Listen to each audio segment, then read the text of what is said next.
Term limits convention bills are dropping, state after state. Hi, I'm Philip Blumel. Welcome to No Uncertain Terms, the official podcast of the term limits movement. This is episode number 256, published on January 27th, 2025. Your sanctuary from partisan politics. After the most successful year yet since the Term Limits Convention project was launched, 2025 is off to a wild start, with the Term Limits Convention resolutions being introduced in at least 10 states by the end of the first month of the year. I say at least because it's hard to keep up with the news, it's coming so fast. On top of the 10 or so introductions, there are also states where the resolution is in drafting, and others where a sponsor has committed to carry the bill, but it's not been introduced yet. Sometimes we know it's going to be introduced, but we don't know who the sponsor is, etc. For the update information, go to termlimits.com/takeaction. Now, if you go there, you'll see, for instance, that the Term Limits Convention resolution has already passed its first committee vote in the Indiana Senate, and who knows what else by the time you check it. If the TLC has been introduced in your state, you'll see a Take Action button next to it. Click it and send a quick message to your state representative or senator urging him or her to vote yes. Now, for the newbies listening to the podcast, the Term Limits Convention resolution is an official application for an amendment proposing convention under Article 5 of the U.S. Constitution. The convention, if approved by 2/3 of the states, would be limited to the subject of congressional term limits. A proposal from the convention would require ratification by 3/4 of the states, but we don't expect that ratification will be necessary, as history suggests a successful convention movement will be preempted by congressional action. We'll see. Here's how KATV ABC Channel 7 told the story last week in Little Rock, Arkansas. Well, good evening to you. We begin tonight with the effort to pass a joint resolution at the Arkansas legislative session that could have national implications. It calls for a convention of states to impose term limits on the U.S. Congress. Channel 7's Andrew Mobley spoke with the sponsor of that resolution to learn more today. There has been a decades-long push nationwide to impose term limits on federal lawmakers, but it may take an unprecedented action afforded states by the U.S. Constitution.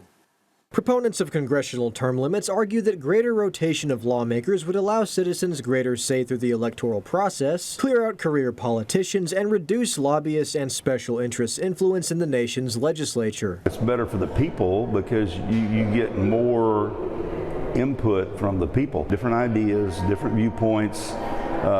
That's the beauty of our country. Previous efforts to institute congressional term limits at the federal level have failed. The most recent, a resolution at the 118th Congress, was shot down in the House Judiciary Committee. Though federal lawmakers have yet to agree to term limits on themselves, the states are now stepping in to achieve the change through Article 5 of the U.S. Constitution, which allows states to call conventions for proposing constitutional amendments if at least 2/3 of states, 34 minimum, apply for it. And that's never happened before. There has never been an Article 5 convention at all in the history. But it may not take a historic convention to impose term limits if enough pressure is put on federal lawmakers. As they feel this pressure from the states getting to decide their terms and decide if they are grandfathered in or not, they're going to end up passing it themselves. Keener and Ladyman are confident the resolution will have the support it needs to pass in Arkansas. Polling was just done here in the state of Arkansas that polls at 81% that support getting term limits on Congress. Thanks so much, Andrew. And according to Keener, 9 states have already passed resolutions calling for congressional term limits, and Arkansas is currently among about 6 states that have similar resolutions that have been filed so far this year. Congrats to our own Chris Keener of U.S. Term Limits in the clip. Now, you'll note the clip references new polling on the popularity of congressional term limits in Arkansas, 81% support.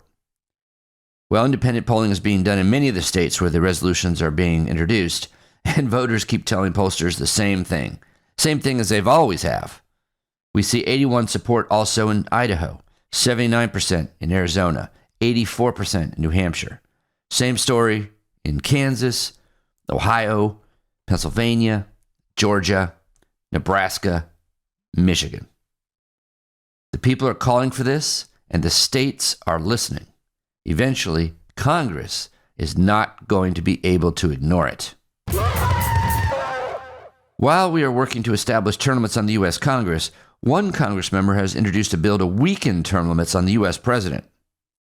Trump fan Representative Andy Ogles of Tennessee introduced a resolution that would change the U.S. Constitution to permit the president to serve 3 terms instead of 2, as currently mandated by the 22nd Amendment.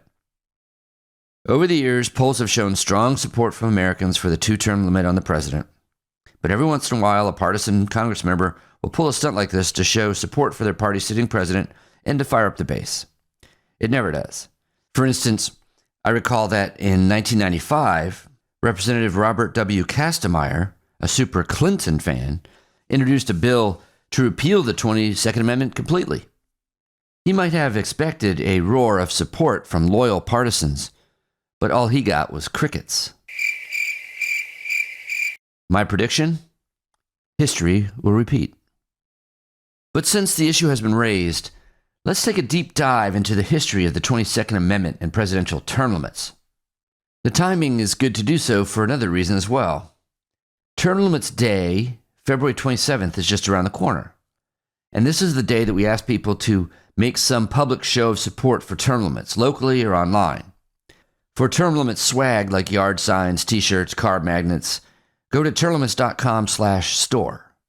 termlimits.com/store.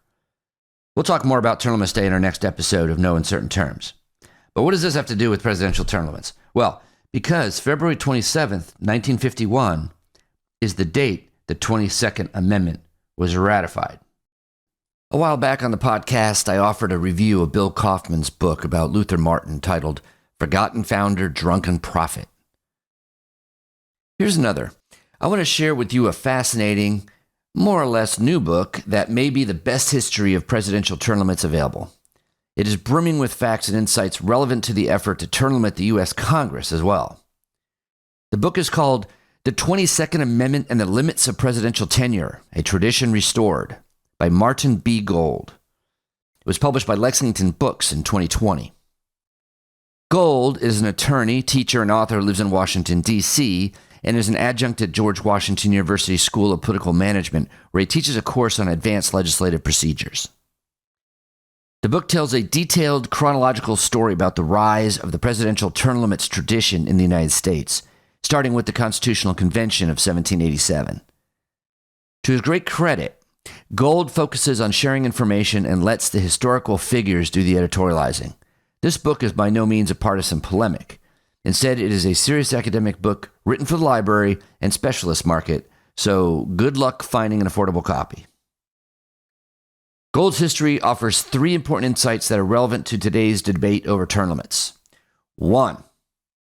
Term limits are a founding principle of American democracy, not a modern invention. 2. Support for term limits has always been bipartisan, even if specific politicians often push the idea for partisan ends. And 3, politicians who oppose term limits often couch their efforts in respectful words for the tradition and even include alternative term limits arrangements in order to divide support. Let's start with the first point.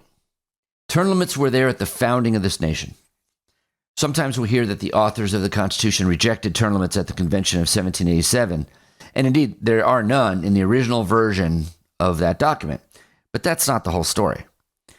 The 1787 convention was called by Virginia after a smaller convention was held at Annapolis, Maryland, for the purpose of a rework of the Articles of Confederation. Taking the lead, Virginia Governor Edmund Randolph presented the outlines of a new constitutional framework with 15 resolutions known as the Virginia Plan. As originally presented, the Virginia Plan called for a 1-term limit on the presidency. This then was the starting point of the term limits discussion. As Representative Lewis Graham, a Republican from Pennsylvania, pointed out, no subject took up more time in the 1787 convention than the length and the number of terms of the president. In fact, although some like Gouverneur Morris of New York were opposed to all term limits, others such as Charles Pinckney of South Carolina and Virginia's George Mason and the colorful Luther Martin of Maryland argued for a single 6- or 7-year term.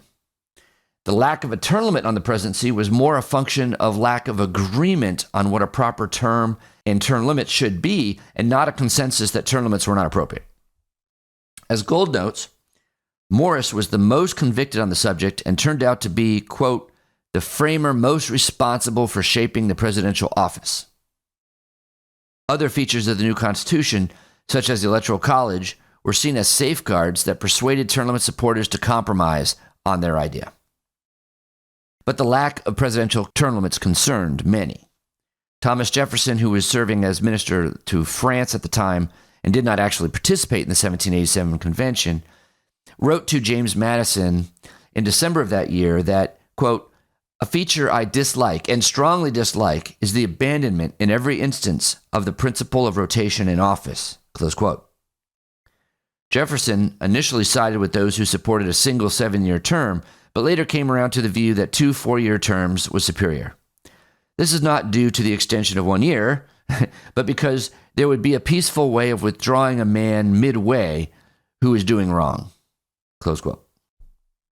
In the state constitutions created to ratify the U.S. Constitution, Virginia, North Carolina, and New York all officially called for constitutional amendments to include 8-year presidential term limits, but these did not make it into what we now call the Bill of Rights. So it failed to be established in law at that time, became established in tradition instead. In his farewell address in 1796, the nation's first president, George Washington, stepped down after 2 terms, citing some term limits-friendly reasoning, but was not actually adamant about the 2-term cap. The tradition got nailed down when the 3rd president, Thomas Jefferson, also declined to run for a 3rd term with explicit reference to Washington's example. As Jefferson said, quote, believing that a representative government responsible at short periods of re-election is what produces the greatest sum of happiness to mankind, I feel it is a duty to do no act that shall essentially impair that principle, close quote. The tradition became part of the American psyche, although it was periodically challenged by those who continued to advocate a single term limit. President Andrew Jackson, who also followed the tradition and retired after 2 terms, sent 6 messages to Congress calling for an amendment to create a single 4 or 6-year term for the president. This embrace of presidential term limits were deep and nonpartisan, much as term limits are today. The initial challenges to the 2-term tradition came from the Republican Party, with President Ulysses S. Grant in 1876 and 1880, and Theodore Roosevelt in 1912. In each case, Democrats led the defense of the 2-term tradition. As Gold points out, quote, talk of a 3rd term for Grant roiled the midterm election. Grant failed to renounce interest, stoking Democratic turnout in 1874, close quote. This midterm election disrupted Republican dominance of Congress that had existed since the end of the Civil War. In 1875, Representative William Springer, a Democrat from Illinois, led House Democrats in passing a resolution declaring a 3rd-term bid to be contrary to the public interest. In the end, both the Grant and Roosevelt challenges turned out to be false alarms. Both presidents, who would have allowed themselves to be drafted into nomination, were not so drafted. Roosevelt bolted the Republican Party and ran with the nascent Progressive Party. Anticipating this, Democrats inserted in their platform a pro-term limits plank. After the election, hearings were held and such an amendment was approved in the U.S. Senate on a bipartisan basis.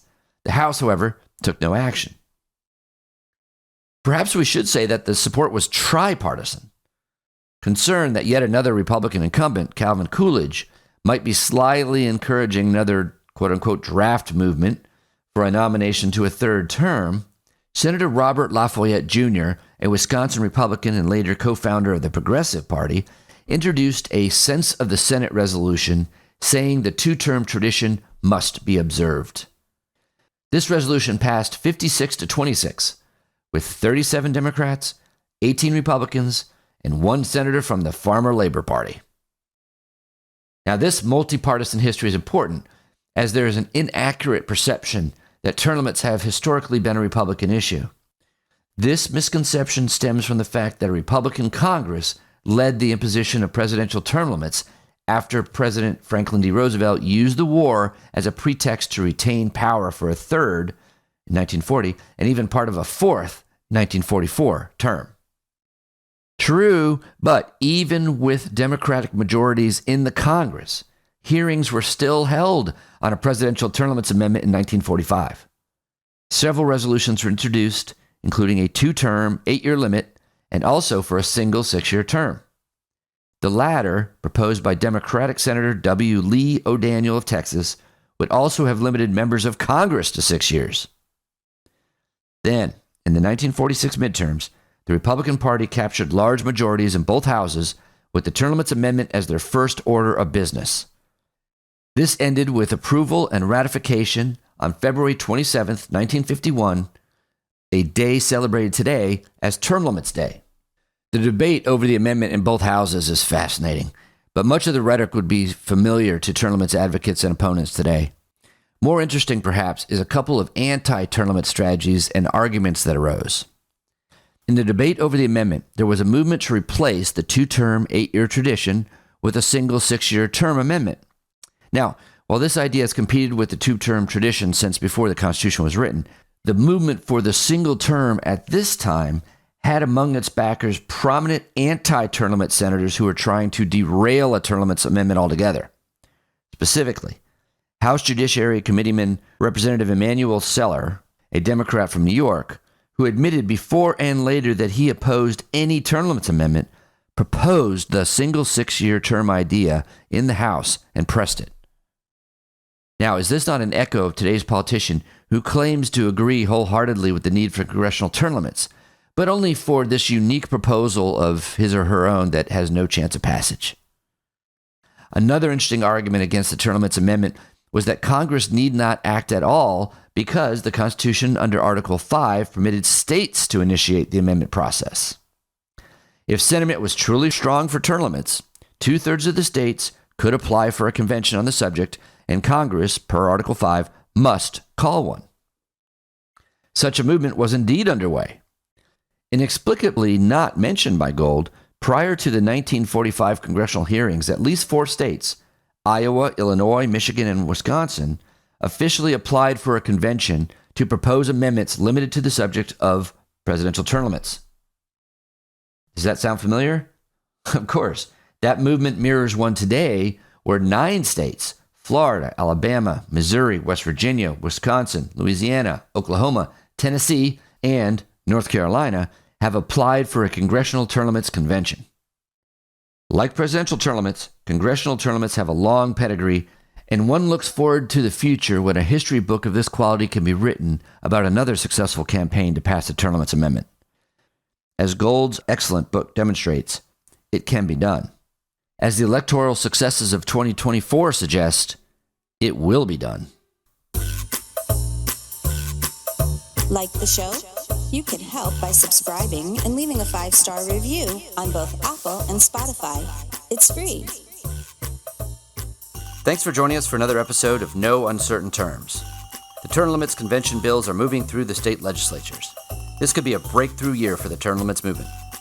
To check on the status of the term limits convention resolution in your state, go to termlimits.com/takeaction.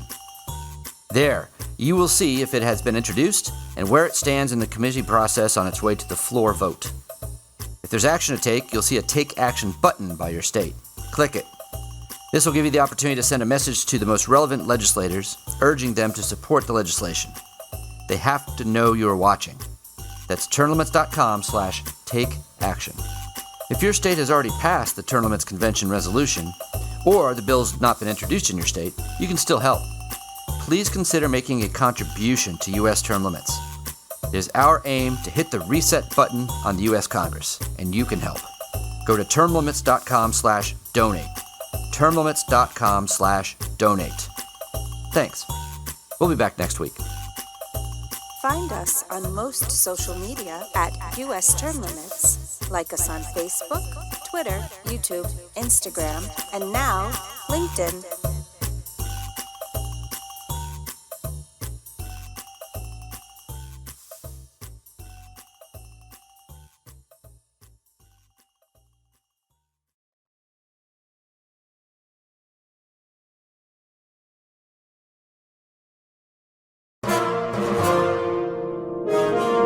USTL.